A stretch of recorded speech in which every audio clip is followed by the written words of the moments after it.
Forum Komunikasi Anak Bangsa, Forkap Aceh meminta Presiden mempertimbangkan kembali pemberian amnesti kepada Din Minimi CS. Forkap menilai wacana pemberian amnesti kepada kelompok kriminal bersenjata Din Minimi tanpa ada proses hukum terlebih dahulu akan melegalkan kriminal di Aceh. Dalam temu pers dengan wartawan, juru bicara Forkap Joni mengatakan, pemberian amnesti terhadap kelompok Din Minimi CS tanpa adanya proses hukum akan menimbulkan konflik baru. Menurutnya, pemberian amnesti kepada pelaku kriminal akan memunculkan kelompok-kelompok lain yang mengangkat senjata dengan dalih memperjuangkan keadilan.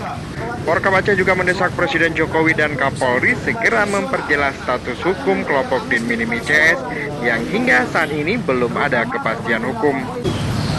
Untuk segera memperjelas status hukum kelompok kriminal bersenjata Din Minimi CS, apa dan bagaimana statusnya saat ini?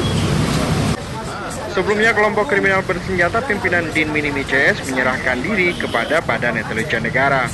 Kelompok ini sebelumnya paling dicari aparat kepolisian daerah Aceh atas sejumlah kasus kriminal bersenjata. Dari Banda Aceh, Mulyadi melaporkan untuk Aceh Video.